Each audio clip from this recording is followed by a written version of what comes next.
अब देखिए अगला श्लोक 36वें नंबर का है। सम्यक दृष्टि जीव क्या क्या होते हैं, क्या क्या नहीं होते हैं, ये तो पहले बता दिया। क्या क्या होते हैं इसकी चर्चा है। श्रेष्ठ मनुष्य होते हैं। उच्चारण ओजस तेजो विद्या वीर यशो वृद्धि विजय विभव शनाथा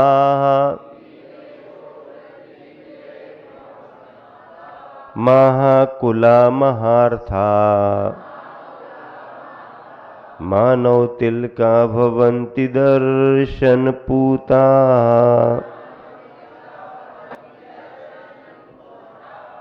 हाँ, एक साथ मिलकर के ओजस तेजो विद्या वीर यशो वृद्धि विजय विभव शनाथा महाकुला महार्था मानव तिलका भवन्ति दर्शन पूता।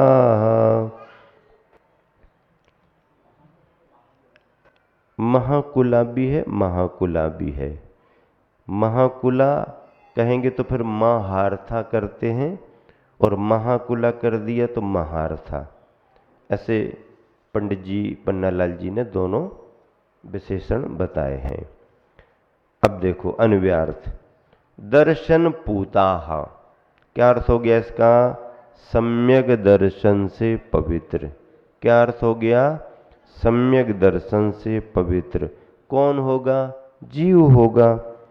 ऐसा सम्यक दृष्टि जीव ओजः, ओज यानी उत्साह, तेजः प्रताप, विद्या वीर यानी पराक्रम, यश वृद्धि विजय और विभव सनाथा, सनाथा सहिता वैभव से सहित, महाकुला महान कुला उच्च कुलों में उत्पन्न, महान महान कुलों में उत्पन्न, महार्था महान महान पुरुषार्थ से सहित, हाँ पराक्रमी पुरुषार्थी, मानव तिलका मनुष्यों में श्रेष्ठ। मानव तिलक का अर्थ क्या?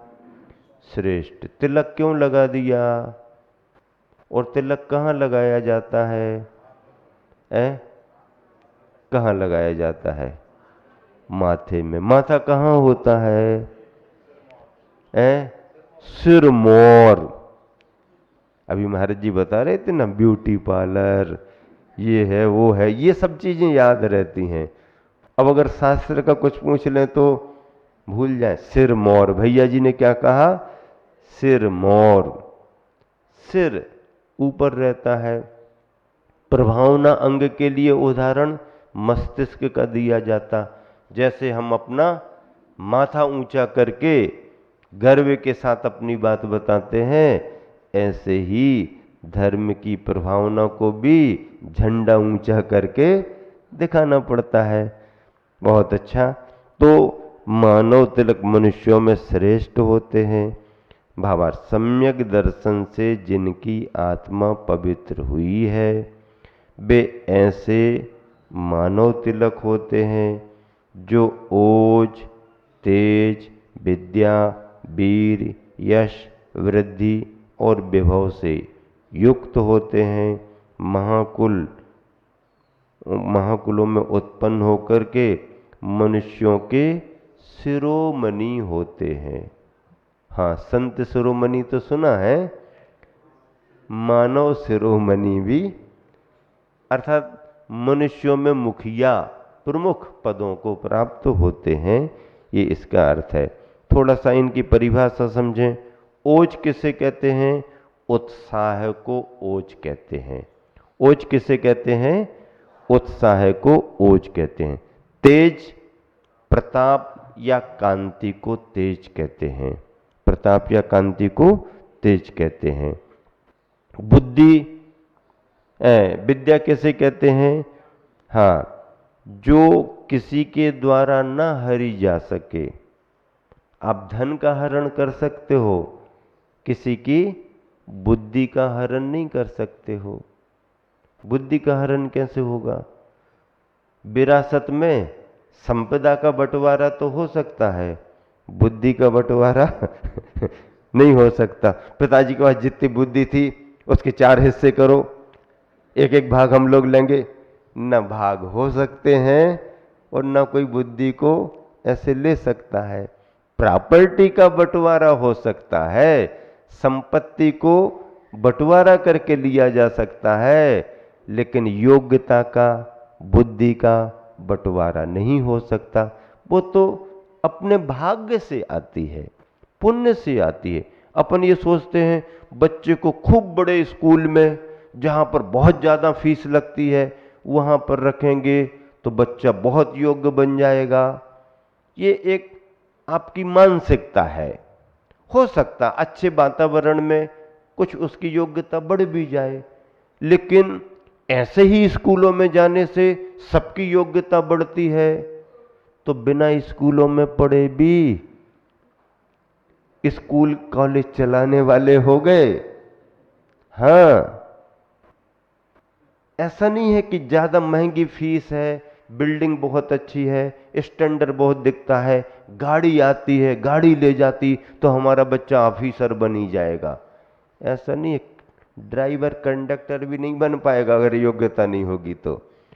और बच्चे में योग्यता है, तद योग्य उसको वातावरण मिलता रहे तो सामान्य से स्कूल में भी टीचर ने जो पढ़ाया पढ़ाया और वो अपनी योग्यता से भी प्राप्त कर सकता है, बड़ा बड़ा अधिकारी बन सकता है। कई बच्चे टॉपर होते हैं, वो कोचिंग तक नहीं लेते हैं, कोचिंग भी नहीं ली और पूरे उसमें नाम आ गया। अब बताओ, टीचर ने जो पढ़ाया पढ़ाया, घर पर उसने पढ़ा, कोचिंग तक नहीं की। ऐसे भी विद्यार्थी होते हैं, बालक बालिकाएं, कि बिना कोचिंग के भी वो हैं अपने प्रदेश को, जिले को चौंका देते हैं। उन्होंने अपनी मेहनत की, उनकी योग्यता थी। तो योग्यता तो अपने पुण्य से आती है, बस थोड़ा उसकी योग्य वातावरण मिल जाए। वातावरण अगर मिल गया तो और जल्दी बढ़ जाती है, वातावरण ना मिले तो कई बार योग्यता दब भी जाती है। इसके लिए ही साधनों का महत्व है, लेकिन ये हमारी बिल्कुल गलत धारणा है। इंग्लिश मीडियम में ही बच्चा जाएगा तो ही अच्छा पढ़ा लिखा हो पाएगा। अगर हिंदी मीडियम में, भारतीय परंपरा के स्कूलों में, सरस्वती स्कूलों में या और भी स्कूलों में हमने बच्चे को रखा तो हमारा बच्चा नहीं पढ़ लिख पाएगा, ये धारणा गलत है। हाँ, इंग्लिश का माध्यम हो कोई बात नहीं, बुराई नहीं है, सिखाना पड़ता है, सब भाषाएं सीखना चाहिए, लेकिन उसके दिमाग में बचपन से ही English English English English English English भर दो तो फिर बच्चा क्या है, खाने पीने के सामानों के नाम भी नहीं जानता है। हाँ, परिवार के क्या संबोधन, ये सब संस्कृति बिगड़ जाती है, संस्कार बिगड़ जाते हैं, इनसे बचना। तो ठीक है ना। विद्या, वीरी किसे कहते हैं? विशिष्ट सामर्थ्य को वीरी कहते हैं। यश किसे कहते हैं? विशिष्ट ख्याति प्रसिद्धि को यश कहते हैं। वृद्धि किसे कहते हैं? स्त्री पुत्र पौत्र आदि का जो अपना परिवार बढ़ता है उसको वृद्धि कहते हैं। विजय किसे कहते हैं? दूसरा कोई अपमानित करने के लिए आ रहा है, कोई दूसरा हमारे को हड़पने के लिए आ रहा है, फिर अपने बल विक्रम से उसको पराजित कर देना, ये विजय कहलाती है। जीतना विजय कहलाती है। दूसरे को कमजोर करके अपना झंडा फहरा देना विजय कहलाती है। और विभव क्या कहला? धन धान्य द्रव्यादि की प्राप्ति होना विभव है। महाकुल क्या? उत्तम कुलों में जन्म लेना महान कुल है, महाकुल है। और महाअर्थ, महान पुरुषार्थ क्या है? धर्म अर्थ काम और मोक्ष रूप चारों पुरुषार्थों में जो आगे रहता है वो महान अर्थ वाला महापुरुषार्थी माना जाता है। मानव तिलक कौन होते हैं? जो मनुष्यों में श्रेष्ठ यानी प्रधान होते हैं वो मानव तिलक कहलाते हैं। ऐसी पुण्यशाली अवस्थाओं को कौन प्राप्त कर लेता है? कौन प्राप्त कर लेता है? सम्यक दृष्टि।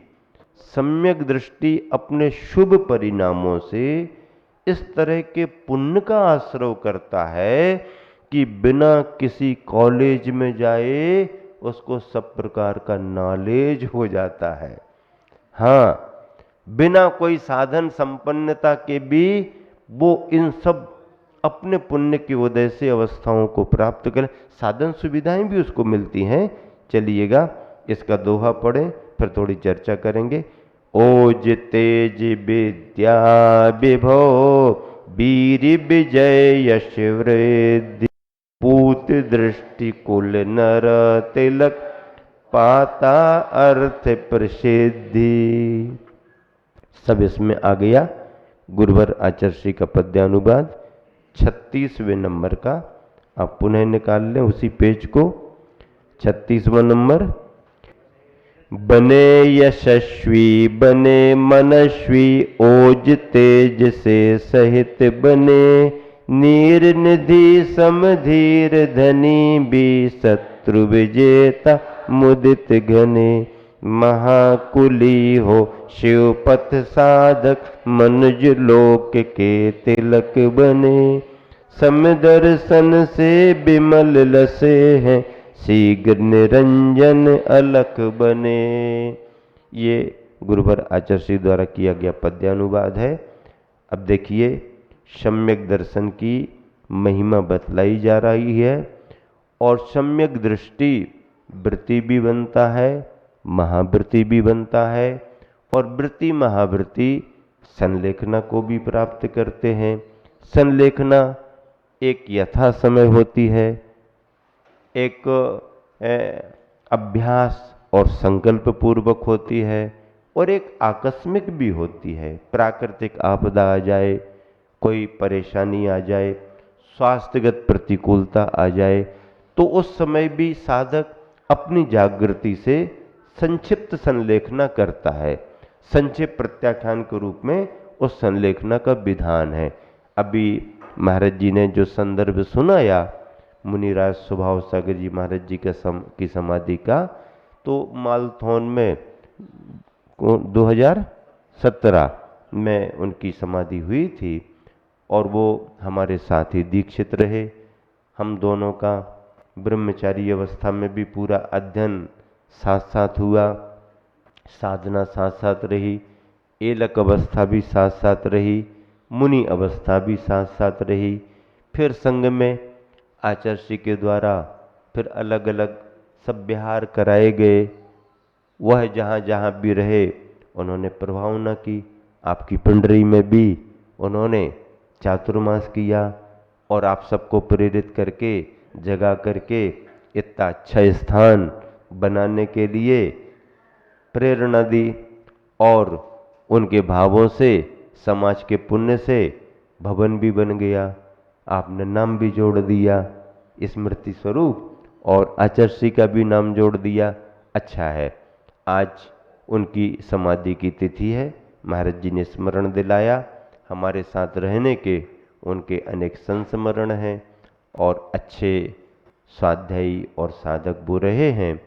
आज उनका स्मरण करते हुए भावना भाते हैं कि वह निरंतर जहाँ भी हो मुक्ति के मार्ग पर आगे बढ़ते रहें। और देखिए आप सभी अच्छी सेवा कर रहे हो, वैयावृत्ति कर रहे हो, उसी का परिणाम हम लोगों भी अच्छी साधना में लगे हैं। जब तब बिना बताए उपवास कर लेते हैं। आप सबको वैयावृत्ति का लाभ मिल रहा है। आज एलक जी ने भी कल का उपवास तो किया था, आज और एक दिन का उपवास ले लिया है। अब आप कहोगे ऐसा नहीं करना था, लेकिन तुम्हारी वैयावृत्ति और आहार दान का प्रभाव है कि बहुत दिन से वो मन बना रहे थे, पिंडरी में उनका भाव आगे बढ़ा है। इस तरह से बहुत अच्छा आप सभी सम्यक दर्शन की महिमा को समझ रहे हैं। और सम्यक दर्शन की महिमा देखो, कर्म की कितनी प्रकृतियां अपनी खत्म हो जाती हैं। एक बार भव्य आत्मा को, भव्य जीव को सम्यक दर्शन प्राप्त हो गया तो इतनी सारी कर्म की प्रकृतियां फिर बंधती नहीं है। कितनी मिथ्या तो जाता है तो 16 प्रकार की कर्म प्रकृतियां फिर नहीं बनती। कौन कौन सी 16 प्रकार की प्रकृतियां? एक मिथ्यात्व, हुंडक संस्थान, नपुंसक वेद, असंप्राप्ता श्रीपाटिका संगनन, एकेंद्री जाति, विकलत्रय के 3, स्थावर, आतप, सूक्ष्म, अपर्याप्त, साधारण, नरगति, नरगत्यानुपूर्वी और नरकायु। 16 प्रकृतियां नहीं बनती। जिसका मिथ्या तो निकल गया, 16 कर्मों से उसको छुटकारा मिल गया। सम्यक दर्शन की महिमा है। क्षयोपम सम्यक दर्शन भी होती है, 16 नहीं बनेगी। अगर क्षयक हो गया फिर तो ये बंध ही नहीं सकती हैं। और देखिए, दूसरे गुण स्थान में अगर जीव है तो बंध विच्छुद्धि होने वाली 25 प्रकृतियां हैं। मिथ्या तो गया, 16 प्रकृतियां गई। अनंतानुबंधी कसाय गई तो 25 प्रकृतियां फिर नहीं बनती। अनंतानुबंधी कसाय दूसरे गुण स्थान के ऊपर नहीं आती। अब कितनी 25 प्रकृतियां नहीं बनेंगी। कौन कौन सी? अनंतानुबंधी संबंधी क्रोध, मान, माया, लोभ, स्त्यान, गृद्धि, निद्रा, निद्रा, प्रचला, प्रचला, दुर्भग, दुश्वर, अनादे, न्यग्रोध, परिमंडल संस्थान, स्वाति संस्थान, कुब्जक संस्थान, बामन संस्थान, वज्रवृषभ, नाराज संगनन, नाराज संगनन, अर्धनाराज संगनन, कीलक संगनन, अप्रशस्त ब्याह गति, स्त्री वेद, नीच गोत्र, त्रियंच गति, त्रियंच गत्यानुपूर्वी, त्रियंचायु और उद्योत। ये प्रकृतियां भी सम्यक दृष्टि को नहीं बंध पाती हैं। इस तरह से सम्यक दर्शन की भी कर्म बीजी होने में ये महिमा बतलाई गई। और जो जितना कर्मों को जीतता जाता है आगे चल करके वही जिन बनता है, भगवान बनते हैं। और भगवान का यही उपदेश है। इसी शुभ भावना से विराम देता हूँ। महावीर भगवान।